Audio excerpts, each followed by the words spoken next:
TikTok Sénégal.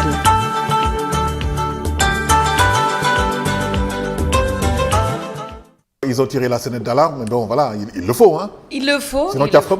C'est ça. On l'a vu dans le bulletin d'information. On a entendu les propos de Mamadou Ibra Kane par rapport à cet impôt qui menace la presse. Beaucoup de réactions sur la toile. On va commencer avec la réaction du doyen Alioune Tine qui dit Mamadou Ibra Kane est une personne dont la crédibilité et l'honnêteté ne sont plus à discuter au Sénégal. S'il fait une alerte sur un ton aussi grave, il doit être écouté et entendu par le président Bassirou Diomaye Faye et son premier ministre Ousmane Sonko. Je répète qu'il est important pour nos jeunes leaders africains qui ont ouvert un grand chantier pour changer et innover, de regarder large et loin, au-delà de l'horizon limité de la corporation. La liberté de la presse fait partie des fondamentaux de l'état de droit et de la démocratie. Il faut rapidement dialoguer et trouver un compromis. Alors, des propos, on a sélectionné quelques commentaires en dessous de ces propos, dont Souleymane B, lui qui dit « Doyen n'encourage pas la fraude fiscale, personne n'est d'accord avec ça, il faut arrêter de protéger tout ça, ils doivent tous payer ». On a ensuite Mohamed Diop qui dit « On ne peut pas encourager la fraude fiscale, notamment pour des entreprises de presse. Si à chaque fois qu'ils doivent payer les impôts, ils crient à la liberté de la presse, on ne va pas s'en sortir. Payer les impôts nous incombe à tous. » On a ensuite Moustapha Officiel, lui, qui dit « La liberté de la presse fait partie des fondamentaux de l'état de droit de la démocratie. Il faut rapidement dialoguer et trouver un bon compromis. » On a ensuite Otsi Shop Momnen, les impôts font marcher le pays et tout bon citoyen a l'obligation de les payer. Babacar Wade qui dit fondamentalement ce sont les principes qui doivent prévaloir. La presse est indispensable à la démocratie. Il ne s'agit pas de personnes mais de principes. Il faut que tous nous nous élevions au-dessus de certaines contingences et considérations. Le quatrième pouvoir doit exister. On a ensuite Biabo qui dit « Je pense que le problème est beaucoup plus profond que ça. Il ne faut pas que la presse joue le rôle de l'opposition et il faut que l'État et la presse trouvent un bon terrain d'entente parce qu'il n'y aura ni gagnant ni perdant dans cette histoire. » Voilà, des avis assez partagés sur le sujet. Ce n'est pas la première fois qu'on en parle, on en reparle parce que, je le redis, hier, on a eu les propos de Mamadou Ibra Kane, à ne pas confondre avec Mamadou Ibra Kane, parce que j'ai vu que beaucoup ont fait la confusion sur la toile. Il s'agit bien de Mamadou Ibra Kane, qui est le président du Conseil des diffuseurs et éditeurs de la presse du Sénégal, qui est donc bien habilité à parler du sujet. Alors, Al, je pense que beaucoup de gens se méprennent et pensent que l'argument, c'est que la presse ne paye pas les impôts. À mon avis, c'est pas ça l'argument. À mon avis, l'argument, c'est plus de trouver un moratoire, trouver un dialogue, trouver une solution qui permette en tout cas à la presse d'exister et de continuer à travailler comme il le faut. À mon avis, c'est plus ça. Il n'est pas question de ne pas payer les impôts parce que je suis d'accord avec les internautes qui disent que chaque Sénégalais doit payer des impôts, oui. Mais le problème est plus profond que ça, comme le disait notre dernier internaute. Dafa fekk ni dafa nekk somme bi nga xamante ni fi mu ne nii entreprise de presse bu ne surtout entreprise de presse privée bu newoon tey day fay milliards yooyu wala boog somme boobu du survivre en fait. Entreprise bi day déclarer faillite, voilà, et tout ce qui s'ensuit après, des employés au chômage, etc. Donc je pense que regardant la réalité des choses et ce qui peut se faire, ce qui est important pour moi, c'est de trouver une solution et d'appeler au dialogue. À mon avis, moi c'est ce que je prône. waa léegi entreprise bu deful bénéfice est-ce que war na fay impôt wala li mu war a fay impôt war na néew de. man loolu mooy question bi naa posé question bi Mamadou Ndiaye. C'est vrai que ça marche pas, hein? La presse ne marche pas quand même. C'est trop de personnes. Voilà, il y a une chose, hein, c'est-à-dire que entreprise yi dañu am ay règles. Soit ils déposent le bilan, c'est à peu près, je pense, 50 000 à 100 000 personnes qui vont être au chômage, parce qu'il y a les journalistes, les animateurs et autres, et les personnes indirectes qui vendent les journaux, techniciens, les caméramans, les professionnels d'information et de la communication. Ou bien, écoutez, ils se concertent, mais écoutez, on va demander une audience formelle au président et au Premier ministre pour pouvoir trouver des modalités de sortie de crise. Ou bien, les entreprises vont se dire, écoutez, nous allons payer, nous allons négocier un moratoire sur 2 ou 3 années, et ce que nous allons faire, on a 300 employés, on va essayer d'en avoir 80, et les 220, on les licencie pour motif économique, et ils iront au tribunal du travail, ñu jóg di daanu, et puis mu jeex.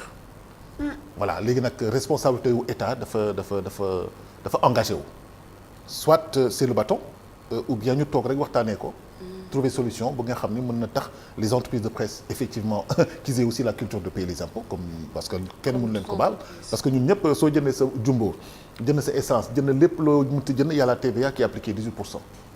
Alors les frais de personnel suñu impôt sur le revenu yi ñu défalqué suñu bulletin de salaire IPRES ba caisse de sécurité sociale wala IPM ba yooyu yëpp tamit nañ ko waxtaanee mais après avoir réglé ce problème là avec les patrons de presse man je pense que man il faut que ñu toog waxtaanee ko sinon on ne s'en sortira pas. C'est ça. Ah oui.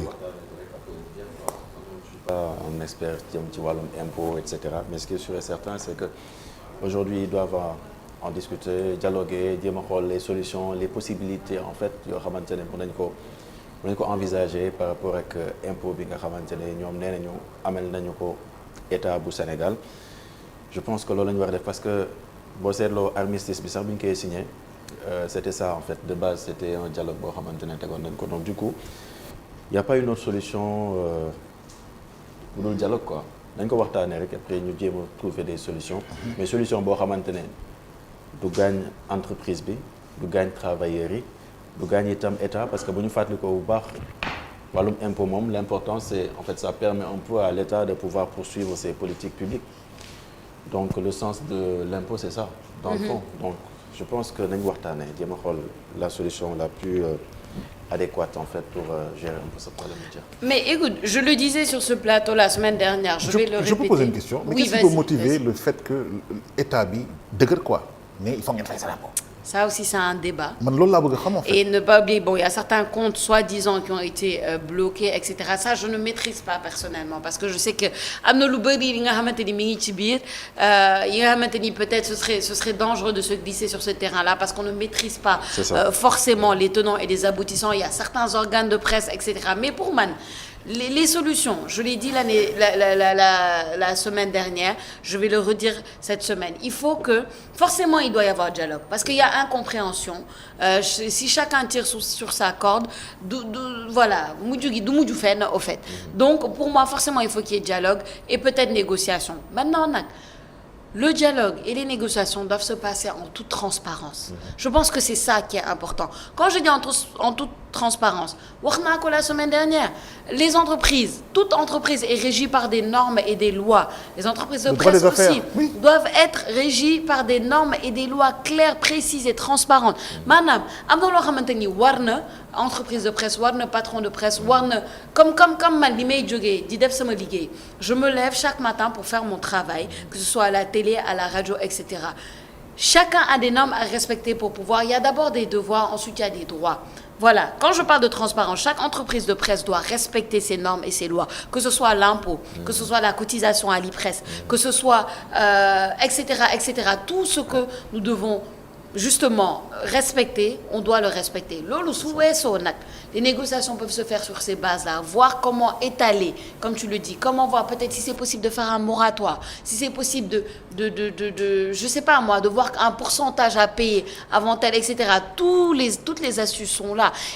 On n'est pas en manque de solutions à mon avis, mais il faut de la transparence dans la discussion et dans les négociations. À côté de la transparence, il faut aussi de l'éclaircissement et il faut aussi que l'on puisse régir et savoir qui respecte les normes et qui ne respecte pas les normes d'éthique et de déontologie. Ñi nga xamante ni respecté wuñu les normes d'éthique et de déontologie maanaam les gens se plaignent beaucoup de presse partisane mais ñooñu lañ leen teg de côté parce que il y a de la presse partisane peut-être comme partout mais il y a aussi de la presse responsable et il y a des journalistes qui font leur travail de manière responsable, des animateurs qui font leur travail de manière responsable.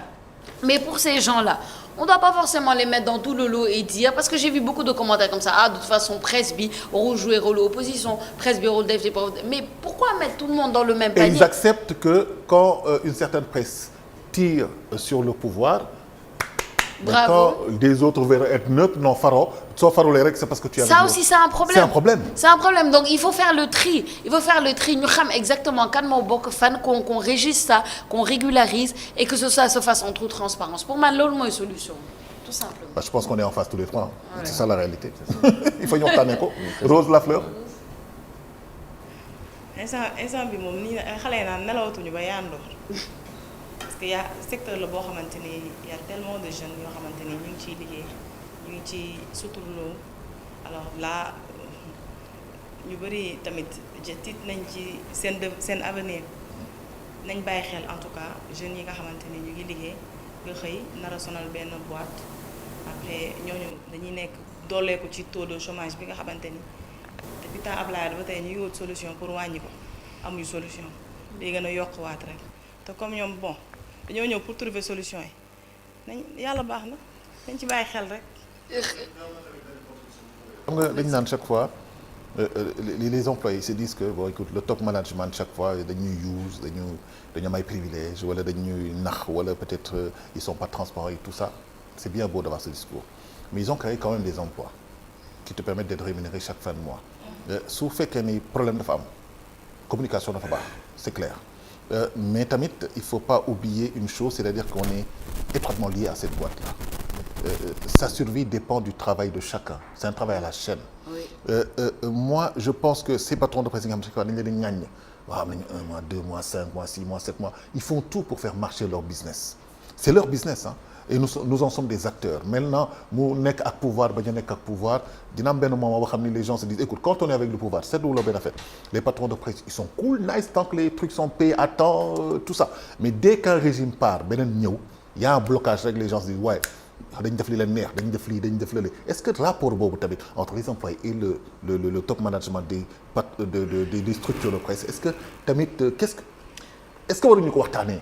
wala gën a harmonise je veux dire gën a transparent de part et d'autre et que l'engagement soit commun quoi en fait. Gis nga cette cuisine interne dont tu parles parce que je vais appeler ça cuisine interne. Ouais. Là on rentre dans la cuisine interne. Ah, oui, oui. Carrément sa cuisine interne là forcément il faut que waxtaan am ci et je pense que waxtaan am na ci comme on dit le linge sale voilà on sait où est-ce qu'il se lave surtout quand c'est de la cuisine interne sauf que les mêmes règles s'appliquent à mon avis cuisine interne bi dafa war a ànd ak transparence dafa war a ànd ak que chacun fasse ce qu'il a à faire oui comme tu dis la création d'emplois ça va avec la rémunération maanaam yow en tant qu'employé bu fekkente ni légalement tu fais ton travail tu as droit à un salaire maintenant s'il y a des difficultés entre le travail que tu fais et le versement de ce salaire-là waxtaan dafa war a am ngeen xool en consensus xool nan ngeen di jubóo c'est les mêmes principes te gis nga lu intéressant ci li Rose wax par rapport aux employés parce qu'on pense souvent xam nga man quand je surfe un peu sur la toile je vois ce qu'en pensent les habitants qui tirent sur la presse qui tirent sur nous etc je vois souvent une chose qui revienne ils parlent de patron de presse kii moom fii il fait n'importe quoi kii moom fii régime bi la àndal wala etc d'accord mais est-ce que quand vous tirez sur un organe en entier est-ce que vous pensez aux employés qui travaillent dans cet organe yi nga xamante ni ils n'ont rien demandé à part faire leur travail non en général tu peux ne pas apprécier une personnalité publique parce qu'en général nos patrons de presse ce sont des personnalités publiques tu peux ne pas apprécier et tu tires sur son organe de presse mais organe de presse bi ça a peut-être une centaine ou 200 employés qui sont à l'intérieur nga xamante ni ñoom seen yoon nekku ci maanaam dañuy xëy def seen liggéey que tu sois derrière la caméra devant l'écran derrière la machine à réaliser que tu prennes le son que tu sois monteur etc yow lu sa yoon tu fais ton travail et il y a beaucoup malgré ce que les gens ce sont comme on dit ce sont les tonneaux vides qui font le plus de bruit mais croyez-moi que les rédactions sont remplies de journalistes responsables intègres et passionnés de leur travail qui ne veut juste c'est ça qui veut juste informer et vrai et poser des questions qui sont là au service de la population mais malheureusement ñoom comme je dis c'est eux qui font le moins de bruit et donc malheureusement ils sont pris dans cette vague là de haine entre guillemets contre le quatrième pouvoir on nous a pas attribué le mot quatrième pouvoir pour rien à la base la presse est là pour faire un travail vraiment neutre et pour faire la balance entre le peuple et le pouvoir. Deux femmes qui se suivent, c'est jamais bon. Abdourahmane Ly. Moi, monsieur. Abdourahmane Ly d'abord, après. Oui, après Rose. Il y a des femmes qui se suivent là, c'est pas bon. Oui. Aujourd'hui, parce que le mu wax nii c'est totalement vrai. Amul lenn loo xamante ne mën nañu ko cee weddi. C'est que aujourd'hui l'excellent travail qu'elle fait ñu si bëri ñu koy seetaan dañuy jékki-jékki rek ne non comme que ils vont se dire que non. Voilà groupe bi dafa am fu mu faire c'est ce qu'ils vont se dire. C'est ça. Malheureusement c'est ce qu'ils disent en fait notamment à travers les réseaux sociaux etc. journalistes yi ils font leur travail de manière convenable amul lenn loo xamante ne war ngeen leen reprocher. par ailleurs dafa am mais là on parle de ligne éditoriale aussi. effectivement dafa am tamit benn problème boo xamante ne am na si yenn journalistes yi moo koy sañ a wax yenn saa yi dafa am ci yenn presse yi tu vois clairement des gens yoo xamante ne. ils sont dans la prise de position quoi. claire et nette. Ah oui. claire et nette mais ça c'est un problème aujourd'hui. C'est pour ça qu'on parle d'éthique et de déontologie. Voilà. Et de les exclure. Correct. Na ñëw na sévir en fait par rapport à ces choses-là. Ouais. Parce que moi je parviens pas à comprendre. Si tu as envie de faire un commentaire, tu fais un Mais commentaire. correct, sous séviré, est-ce que les patrons de presse aussi vont suivre les directives de Normalement, parce que Ils doivent. Apparemment non. Ben, ils n'ont pas le choix. Mais apparemment non. Non, ils doivent le faire. Ils Ils doivent doivent. suivre en fait normalement. Mais man ce que j'ai envie de dire c'est que correct dafa war a jël responsabilité par rapport ak yenn journalistes yi nga xam ne dañuy def loolu. Il faut dire que genre journalistique commentaire am na ci par exemple. Je donne juste l'exemple du commentaire. Oui. Si tu as envie de faire un commentaire, tu fais un commentaire. Mais tu peux rester sur un plateau wax loo xamante ne aujourd'hui mun na indi ay njeexital yoo xamante ne doo comprendre si sa groupe de presse par exemple. wala boog nit ci am benn appréciation boo xamante ne c'est pas trop juste à l'endroit de la presse. Tout à Donc fait. je pense que loolu noonu correct wala ci mën a taxaw. C'est ce que j'ai eu envie d'ajouter. Ouais. Rose Thiel. al man sama gis-gis mooy taskatu xibaar boo xamante ni yaa ngi exercer boo ñu gis parparloo ci yow xam nga li tax boo parparloo wéree da ngay tënk sa bopp. tey su ma nee Sofia laa àndal Sofia bu deful lu bon sax bu defee lu bon sax du ma nangu gis loolu damay trouver toujours ay excuses pour Sofia li war mooy ku ci nekk da nga war a neutre ci sa liggéey bu ko defee kenn du la tënk soo gisee lu normal nga wax ko soo gisul lu normalul nga ne li ma gis nii normalul foofu lañ leen di xaar au fait beneen bi mooy ñun suñu dirigeants yi suñu ci organe de presse yi nos directeurs là c'est des êtres humains c'est des êtres humains et la plupart suñu amee yenn position yi ci situation dëkk bi wala côté politique ñu am yenn engagement yi ça les concerne en fait ça ne nous concerne pas ñoom li ñuy wax ñoom la engagé ñun engagé wuñu xam nga il faut ñu tamit ñu def différence boobu noonu et Sofia ñëw na ci bu baax ñu bàyyi xel loolu bu baax entreprise yi ngay gis nii daf si am ñoo xamante ni ay nit yu diñ ñoo fi nekk yoo xamante ni seen akkulaay taala rek moo tax ñuy wax di liggéey di ko teg ci yoon nag suñu waree dal ci nguur ñu dal ci suñu waree dal ci opposition ñu dal ci mais di ko def de façon très professionnelle du ñu manqué respect kenn foo dem nag di nga gis tamit koo xamante ni day taxaw jël position. xam nga mais nañ ci bàyyi xel ñuy bañ di jël ñëpp di leen mettre dans le même sac. Ouais, il faut l'équilibre de l'information quoi vraiment. C'est important. C'est important. Ouais. Dans le traitement de l'information l'équilibre moom daf ci am solo. C'est ça. Mais bon voilà. C'est ça. yàlla baax nañ ko waxtaanee rek. nañ ko waxtaanee dañuy impliquer le personnel les patrons de presse les actionnaires qui sont des businessmen. Oh oui. et l'État qui doit être souple dans un premier temps et après nag ñu définir ñoom lu ñu bëgg a jëflante ak entreprise de presse yi pour leur survie. sinon rek du sotti. Mos nga gis lu sotti sans communication. C'est pas possible. mënul ne. C'est pas possible. waaw waaw dañ ko waxtaanee rek possible. dañ ko waxtaanee quoi. Et puis li ngeen wax nii c'est tellement important. Peut-être je vais clôturer le sujet. Oui, absolument. Le sujet Après, sur on ça. passe du temps au wolof.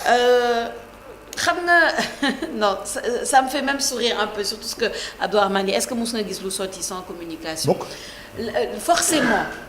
Forcément, il doit y avoir dialogue. Pourquoi? Parce que la rupture est impensable. La rupture que soi-disant certains veulent, certains disent non, on n'a pas besoin des médias, c'est impossible. C'est impossible. On nous appelle le quatrième pouvoir pour une raison. Maintenant, lu mën a am mooy dialogue, que chacun discute, négociation, mais en toute transparence. Sans que tu as levé un mot important, tu as parlé de ligne éditoriale, une expression très importante. Chaque organe de presse a une ligne éditoriale. Mais là, je vais faire un témoignage qui m'engage personnellement. Ça fait 5 ans que je travaille ici, à ITV, iRadio, E-Média, SN. Pas une fois, un de mes directeurs est venu me trouver sur le plateau, ou bien avant plateau, après plateau, pour me dire quoi dire et quoi ne pas dire. Loolu mën naa ko ça, il faut le dire. ak ñëpp Est venu nous dire, parce qu'Abdourahmane oui. Guini, Mungi Sede. Yo tamit, je pense que tu peux dire la même chose. Mais bien sûr. Donc on est 3, peut-être 4. Rose tamit. On a une vraie liberté de temps. On est 4 sur ce plateau. man ñàkkeew ma fayda noonu sax ba ngay ñëw di ma wax lan lay wax loolu. C'est ça au fait. Babacar est derrière la caméra. Je pense pas que kenn wax na ko bul filmer lii wala filmer lii etc. Donc à un moment donné, il faut nous aussi ñu jox ñu suñu respect quoi, parce que comme Nico Rose, on n'est pas des pions en fait. On fait notre travail. Moi, aucun de mes directeurs n'est venu me dire ce qu'il faut informer ou pas, ce qu'il faut commenter ou pas. Sophia, On a une certaine liberté. mais li nga wax ni c'est important man jamono ji may def la totale. Mais il faut que nit ñi xam ko. émission la totale. mu invité pouvoir bi waa opposition saaga ma mu invité opposition waa pouvoir saaga ma mais ça s'est passé comme ça jamono ji ñuy def la totale à partir de 18h30 et cetera. donc c'est malheureusement ça Sénégalais day bëgg soit da ngay ñuul wala nga weex alors que ñun journalistes c'est pas notre rôle. on vient on pose des questions pour les tiiñal populations nañu les kii téléspectateurs. jox nga ko micro bi ki nga tiiñal am micro baa ngi nii am leen ci seen xalaat. c'est ça le rôle de journaliste. et puis c'est tout. aussi ñi la vraiment, on peut merci en beaucoup parler pendant des heures. Ah oui, mais oui. mi ngi noonu. on est clean les gars on est clean. allez lâchez un peu quoi. Te ku si cleanul tu restes avec ta conscience. eh ben c'est tout. Voilà c'est wala ça. ce personnel voilà weer la nga am problème. alors merci Sophia à demain inchallah. À demain. Rose Lafleur. merci à demain. du question yabuñu la wala quoi que ce soit c'est que ça ne se fait pas. ku ñëw ne la defal lii wala defal la non du question nañ la yëpp. mais ça ne se fait pas. Tout simplement. waaw mais am na ñu koy nangu. non ñu koy nangu. am na ñu koy nangu ci dëkk bi. chacun avec sa conscience. am na ñu ñu koy koy nangu nangu. mais dafay fekk ñuy jëflanteeg. voilà Man- moo tax ñun on n'est pas dans ça. man ne ku ma nar a tënk ma abal la. ah ma gopp Tout simplement. kese ah waaw. ku ma nar a tënk ma diri samay valise dem. si sëy dañ lay tënk ak religion bi non. alors mais yow on parle de travail là. au revoir à tous. allez mesdames et messieurs. Ibrahima Wolof ak Abdourahmane Ly